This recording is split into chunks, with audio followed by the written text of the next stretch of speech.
കർത്താവിൻ്റെ അതിപരിശുദ്ധമായ നാമം വാഴ്ത്തപ്പെടട്ടെ. ഈ നല്ല രാവിലെ സമയത്തിനായി ഞാൻ കർത്താവിന് സ്തോത്രം ചെയ്യുന്നു.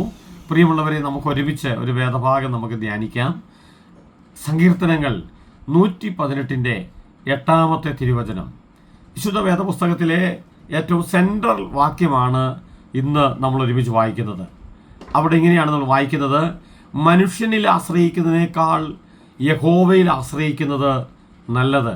പ്രിയമുള്ളവർ, നമ്മുടെ എല്ലാം ജീവിതത്തിൽ എല്ലാ മനുഷ്യരും ആരെങ്കിലുമൊക്കെ ആശ്രയിക്കുന്നവരാ. പരസ്പരം ആശ്രയിക്കാതെ മനുഷ്യർക്ക് ജീവിക്കാൻ കഴിയല്ല.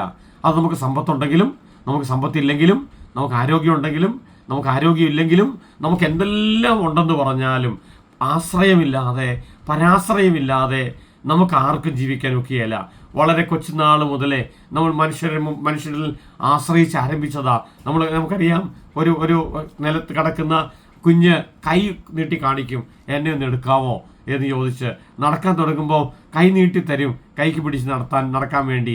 പ്രിയമുള്ളവർ, അങ്ങനെ നമ്മളെല്ലാവരും പരാശ്രയത്തിലാണ് മനുഷ്യൻ ജീവിക്കുന്നത്. പരാശ്രയത്തോടെ ജീവിക്കുന്നവരാണ് എല്ലാ മനുഷ്യരും. ഇവിടെ ആ സ്വഭാവം നമുക്ക് നമ്മുടെ ജീവിതാന്ത്യം വരെ നമ്മുടെ കൂടെയുണ്ട്. എല്ലാ കാലത്തും നമ്മളെല്ലാവരും ആരെയെങ്കിലുമൊക്കെ എന്തിനെങ്കിലുമൊക്കെ ആശ്രയിക്കുന്നവരാണ്. ഒരു മനുഷ്യനെ അല്ലെങ്കിൽ സമ്പത്തിനെ എന്തിനെങ്കിലുമൊക്കെ നമ്മൾ ആശ്രയിക്കാൻ ആഗ്രഹിക്കുന്നു. മനുഷ്യരിൽ ആശ്രയിക്കാതെ ജീവിക്കുന്ന ഒരു മനുഷ്യനുമില്ല പ്രിയമുള്ളവരെ. എന്നാൽ ഇവിടെ കർത്താവ് പറയാണ്, മനുഷ്യരിൽ ആശ്രയിക്കുന്നതിനേക്കാൾ യഹോവയിൽ ആശ്രയിക്കുന്ന നല്ലത്. മനുഷ്യനെ ആശ്രയിക്കരുത് എന്നല്ല, മനുഷ്യനെ ആശ്രയിക്കേണ്ട എന്നല്ല, പകരം അതിനേക്കാളും നല്ലത് പ്രിയമുള്ളവരെ കർത്താവിൽ ആശ്രയിക്കുന്നതാ. കർത്താവിൽ ആശ്രയിക്കുമ്പോൾ എൻ്റെ കാര്യം എന്നറിയാമോ? കർത്താവിൽ ആശ്രയിക്കുമ്പോൾ കർത്താവിന് നമ്മളെ രക്ഷിക്കാൻ കഴിയും. മനുഷ്യർക്ക് നമ്മളെ രക്ഷിക്കാൻ കഴിയല്ല. മനുഷ്യർക്ക് രക്ഷിക്കാവുന്ന സാഹചര്യങ്ങൾ പരിമിതങ്ങളാണ്. എന്നാൽ കർത്താവിന് നമ്മളെ രക്ഷിക്കുന്നതിന് ഒരു പ്രയാസവും ഇല്ല. നമ്മളെ നന്നായി നടത്താനും നമ്മളെ നന്നായി രക്ഷിക്കാനും യേശു കർത്താവിന് കഴിയും. അങ്ങനെ രക്ഷിക്കുന്ന കർത്താവ് പറയുക, മനുഷ്യരിൽ ആശ്രയിക്കുന്നതിനേക്കാൾ ദൈവത്തിൽ ആശ്രയിക്കുന്നത് നല്ലത്. അങ്ങനെയാണെങ്കിൽ ഇന്ന് രാവിലെ ഞാൻ നിങ്ങളോട് പറയാം, നമ്മുടെ എല്ലാ ആശ്രയം കർത്താവിലേക്ക് മാറ്റാം.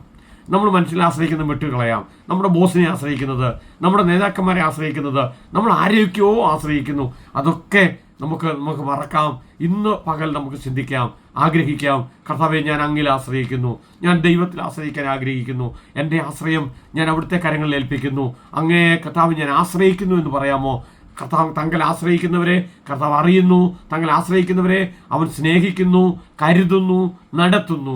അതുകൊണ്ട് ഞാൻ നിങ്ങളോട് പറയാം, ഇന്ന് കർത്താവിൽ ആശ്രയിക്കാമെങ്കിൽ ഞാൻ നിങ്ങളോട് പറയട്ടെ, നിങ്ങൾ ചെയ്യുന്ന കാര്യങ്ങളെല്ലാം സക്സസ് ആകും. നിങ്ങൾ അനുഗ്രഹിക്കപ്പെടും. കാര്യം നിങ്ങൾ ആശ്രയിക്കുന്നത് കർത്താവിനെയാണ്, ദൈവത്തെയാണ് നിങ്ങൾ ആശ്രയിക്കുന്നത്. ആ യേശു കർത്താവ് നിങ്ങളെ അനുഗ്രഹിക്കാൻ, സംരക്ഷിക്കാൻ, പരിപാലിക്കാൻ ശക്തനാണ്. അവിടെ ഇന്നത്തെ ദിവസം ഏറ്റവും അനുഗ്രഹിക്കപ്പെടും. കണ്ണുകളടയ്ക്കാം, പ്രാർത്ഥിക്കാം. ഞങ്ങളുടെ പ്രിയ പിതാവേ, ഈ നല്ല ദിവസത്തിനായി സ്തോത്രം. ഇന്നത്തെ ഞങ്ങളുടെ ജീവിതം കർത്താവിൽ ആശ്രയിക്കുന്നതായി തീരാൻ, കർത്താവിൽ ആശ്രയിച്ച് ജീവിക്കുന്നവരായി തീരാൻ പിതാവെ അവിടെ നിങ്ങളെ സഹായിക്കണം. അതുകൊണ്ട് ഇന്നത്തെ ദിവസം ഏറ്റവും അനുഗ്രഹിക്കപ്പെടാൻ കർത്താവെ അവിടുന്ന് സഹായിക്കണമെന്ന് ഞങ്ങൾ പ്രാർത്ഥിക്കുന്നു. കർത്താവ് അങ്ങനെ ചെയ്യുന്നതുകൊണ്ട് ഞങ്ങൾ നന്ദി പറയുന്നു. യേശുവിൻ്റെ നാമത്തിൽ തന്നെ, ആമേൻ. പ്രിയമുള്ളവരെ, ഇന്ന് നമുക്ക് കർത്താവിൽ ആശ്രയിക്കാം. നമ്മുടെ ജീവിതം ഏറ്റവും അനുഗ്രഹിക്കപ്പെട്ടതായി തീരട്ടെ.